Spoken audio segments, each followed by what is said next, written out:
Yes, sir. Welcome back to Trapper Dive YouTube channel.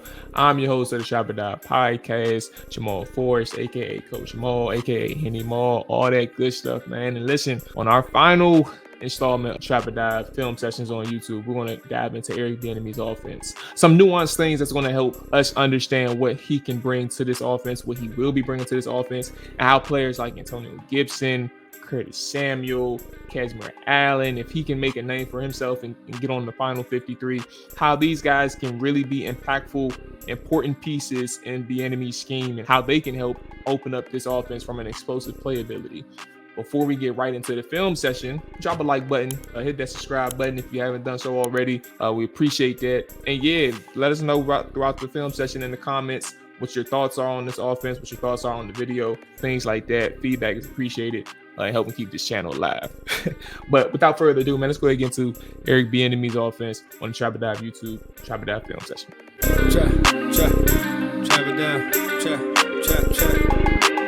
So before we get started here on the film session, let's go ahead and kind of break down what that offense in Kansas City looked like over the last 2 years, because the last 2 years have been significant. In 2021, I mean, obviously, motion was a big part of Kansas City. Their screen game was a big part. The way they utilize their screen game, the way they set it up, their use of pre-snap motion, it helps them get the offense in the best looks possible, their best matchups possible post-snap. 2021, Travis Kelce and receivers such as Mecole Hardman, Tyreek Hill, obviously they accounted for most of their overall motion usage. But in 2022, you're looking at an offense who didn't have a Tyreek Hill, still had Kelce, right? But their overall motion usage decreased. That doesn't mean their pre-snap motion decreased. It was still at a really good rate.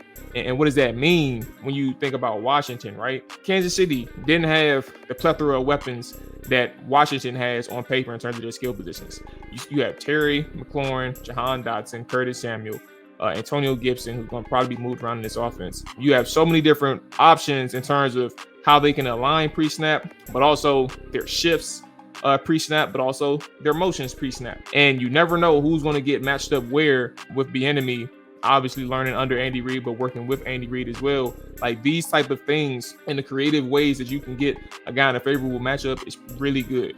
So we had to get that clear before we continue on with this film session and before we start. But we're going to start out with their third down screens and how they were able to dress things up in terms of their offense. So let's go ahead and get things started and roll it through.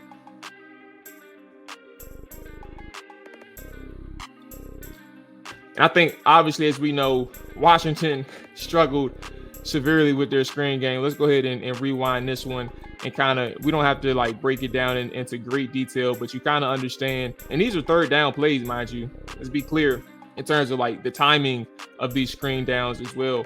Obviously, what you're seeing up front is a pressure look from the Arizona Cardinals. And one of the best ways that Washington and Bieniemy takes advantage of aggressive defenses is countering them by simulating max protections in the screen game, right? Or simulated pressures and things like that as well. Like, so let's go ahead and run it back. And you'll see what?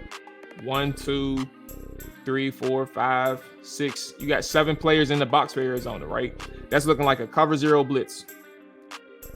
Now you got 8. But you have 1, 2, you have 4 defenders dropping. So again, a simulated pressure where it looks like they're sending the house, but now you got multiple people dropping back in zone coverage. So you have Jerick McKinnon, your running back on the right of Patrick Mahomes. You have Jerick McKinnon who's outside and essentially looking like he's faking the max protection. So that gives the DB the look who is blitzing that I have to beat Jerick McKinnon to the quarterback. And what does Jerick McKinnon do the minute that he gets beat, quote unquote beat? Slip. Now you got 3 blockers in front and you have an advantage in terms of a 4-on-3 situation. You got your 1 blocker that's to the immediate left of Jerick McKinnon, and you got 3 blockers in front that's in open space. There you go. First down, first and goal inside the 5-yard line. As we continue, you'll see some of the same theories. It's the same look, an end zone look of the same thing. You get a better angle of it. Number 3 is trying to beat him. Buda Baker. But, I just run numbers. Again, we keep it pushing, but you kind of see like that's a simulated look. Again, what do we see here? Same situation, right? Again, these are all third downs, but you got a guy in Bieniemy and Andy Reid who utilizes now an empty look, but a max protection look, right? You have Kelce and McKinnon both on the line or essentially to the outside of the tackles, and a max protection, an empty look max protection against 1, 2, 3, 4. You got 5 rushers, 5 in the box, or it's technically 6. But see, now you got a cover 0. Is this cover 0? Let me play it a little bit. No, it's a cover 1. I'm sorry. But anyway, you get the point. It's a simulated pressure. And let's go ahead and run this back one more time. You see the touch from McKinnon, right? Simulating the max pressure. And I don't mean to keep skipping back that far. Simulate the max protection. Then slip. Now you got one blocker, 62 in open space with him. And Kelsey. I'm sorry. Because Kelsey's running, he's essentially running a goddamn a block for him. There you go. Third down look, simulating max protection, countering the expected pressure look or the expected blitz or simulated pressure. Countering it with their aggressiveness, with their ability to get open through the screen game. Another look here. And this is very important too, mind you. Like, this isn't just a Bieniemy thing. Bieniemy has to teach these running backs in Washington how to sell this.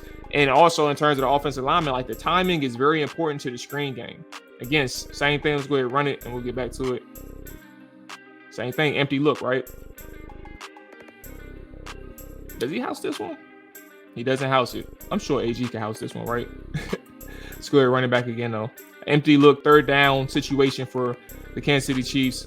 Joey Bosa on the left side of McKinnon. They're obviously trying to get the best matchup, the running back on Joey Bosa, Orlando Brown. Or Nick Bosa, sorry, but you get it.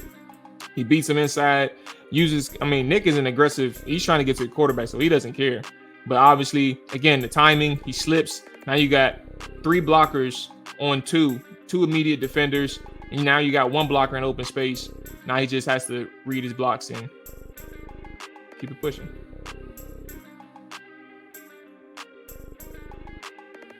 Another look.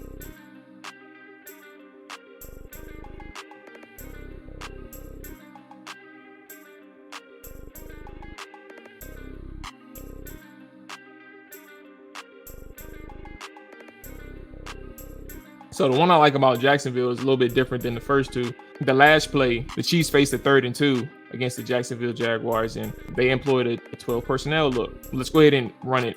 I'm rapping. Let's run it and then talk about it.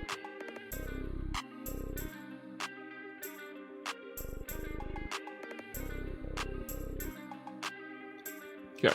So that 12 personnel look, the formation sent Travis Kelce in motion. We talked about the pre-snap, right? The pre-snap motion shows Mahomes in Kansas City what type of coverage Jacksonville was running before the snap. That pre-snap movement, let's go back to it. That pre-snap movement showed that Jacksonville was in man coverage because that DB traveled with Kelce. So because that DB traveled with Kelce, what it allows for that is that the running back who's on the right side of Patrick Mahomes, right, sets a natural pick.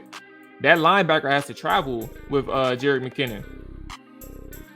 So it sets that natural pick with Travis Kelce, and it leaves that running back open in the flats for an easy first down conversion. That's a play design through understanding what the coverage is, and that's understanding how to get somebody open in a critical down and distance situation. That's important for any offense, more importantly for Washington, who struggles in those moments, in big moments. I think about the New York Giants play when they're at Washington is at home and Scott Turner's in a rhythm, and all of a sudden you get a 3rd and short and you run instead of running like Brian Robinson, who was killing the Giants on that drive and killing the Giants all game in that Sunday night game, runs a jet sweep, and I think they lose like 2 or 3 yards and have to punt it. Here's another look of it. That pre-snap motion again sends them back, and it indicates man coverage. Now that natural pick gets him open in space. He just has to run, get the first down. 3rd and 2, you get about 20 yards. So that's going to wrap it up on the 3rd down usage. Let's go ahead and move on to the next set of clips.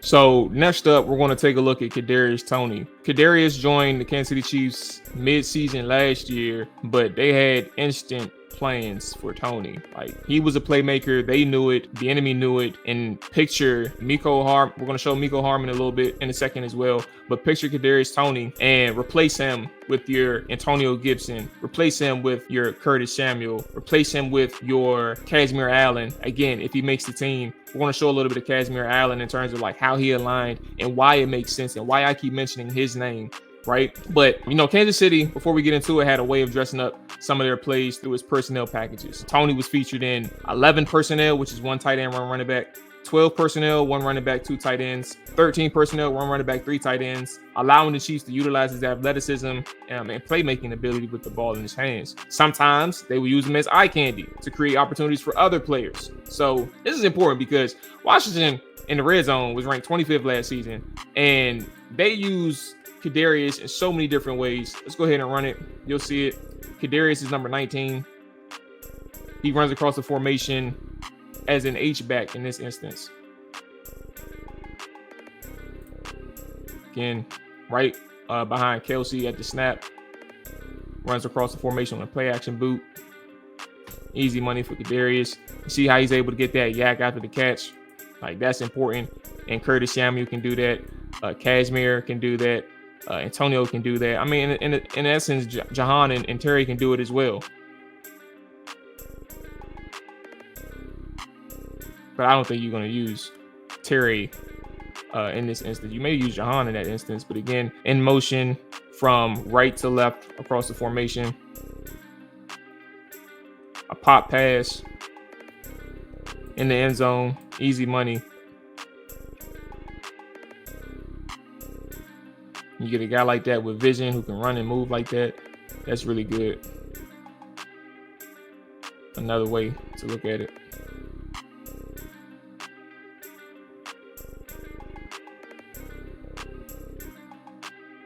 $19 now. Again, remember, we mentioned what? 12 personnel and 13 personnel. You got 1 running back and you have 3 tight ends. Travis Kelce out and on the boundary. Now you have, or excuse me, on the field side, you have a tight end at the top of your screen in the boundary, and then you have another tight end tight to the formation with now 2 players in the backfield, your running back and your 1 receiver.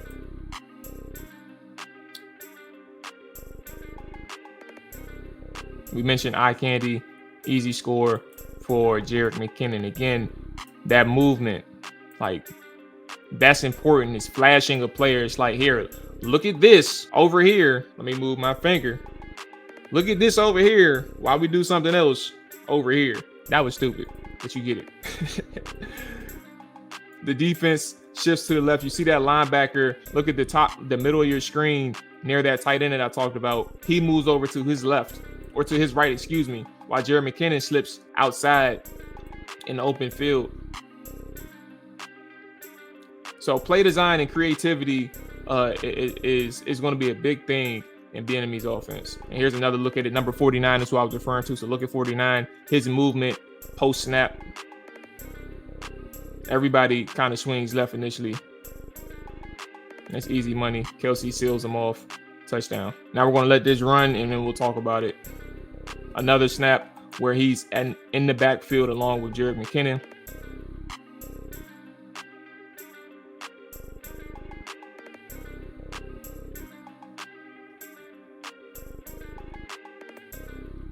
So that's that motion again, but it puts the Chiefs in a favorable position to have Kadarius Toney, who's an athlete, in a natural pick moment, right? You got the wheel route, and then you have somebody else to come down and check Kadarius, the safety, so it creates somewhat of a natural pick again. And Kelsey's really good at that. So I don't know. That was an accident. I don't know who's going to be able to to constantly do something like that, but Kelsey is very smart, and he's very easy on the eyes in terms of the refs, like being able to subtly like help his teammates out. He's quote unquote just running his route. And like, those are the nuanced things. Like, Kelsey is a very smart football player. And then you see Kadarius just making a play on the ball. But again, creating that natural pick, right, through the route running and through the play design, it eliminates the possibility the ref saying that it was indeed a pick.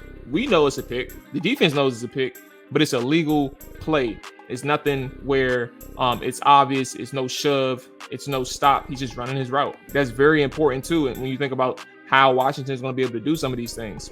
Lastly, I mentioned Kashmere Allen. I mentioned Miko Hardman as well, but Miko's just 1 rep. It's as simple as The same thing that Kadarius was doing. So you can kind of mention, like, when we talk about how Bieniemy and Andy Reid were able to utilize multiple players because Kelsey was no longer with Tyreek Hill. Tyreek Hill moved on to Miami.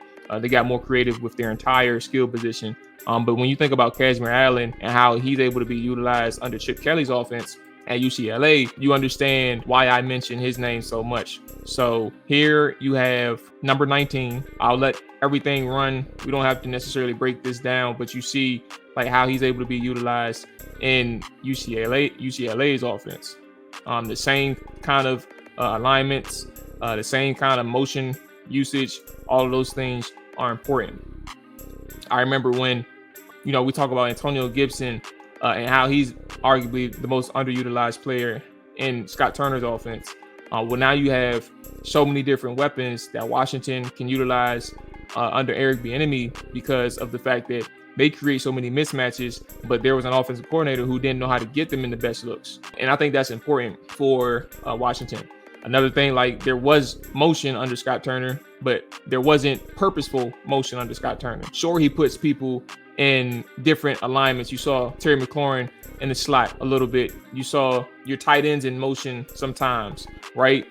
Like, Terry only saw a handful of motions in 2022, though. It wasn't a lot. It was probably less than 15 motions. I have the number somewhere, but it wasn't a lot of motions, comparatively speaking, where you see Tyreek Hill and like Travis Kelce and some of your top players in terms of Kansas City, they have over 100 motions in one season. Like, that's how significant the difference was with your star players in Washington, and how a defense can really expect you to do something that they see on tape versus like they don't know what's going on anymore because the fact that, this guy isn't lined up where we expected him to line up pre-snap. Like, those are the nuanced things that the enemy is going to bring here. And Logan Thomas and Cole Turner, if they can remain healthy, the way that Washington can utilize these guys and get them in positions to be successful and move this ball and create a more dynamic offense is important as well. So I expect Terry McLaurin to see a lot more motions. I expect Jahan Dotson to be lined up all across the offense, along with several other players that we have mentioned already on this film session. So that being said, that's going to wrap it up for this final film session. I hope you all enjoyed it. I hope you all enjoyed this series of film sessions as we gear up for training camp. I can't wait for training camp here on the Trap Or Dive YouTube channel. But make sure you hit that like button if you stayed with us to this point and you haven't done so already. Give us that subscribe if you haven't subscribed already. Let us know your thoughts down in the comments as well, man. We appreciate it. I appreciate you all tapping in. And until next time, man. Peace.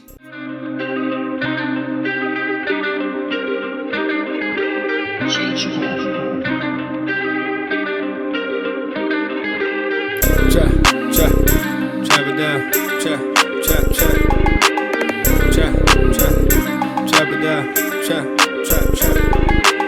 it down, chop it down, you gon' chop it down. Chop it down, you gon' chop it down. Damn, set, watch him throw the ball, man. We gon' pick it off. You gon' let him hit the hole or you gon' cut it off. You gon' play through fourth and long or you gon' punt it off. Your defenders heavy hitters, put your pads in. Don't be looking for the ref to throw no flags in. Keep the helmet on, keep the cleats tight. You the type to want to win by any means, right? You should look alive. This is Trap or Dive.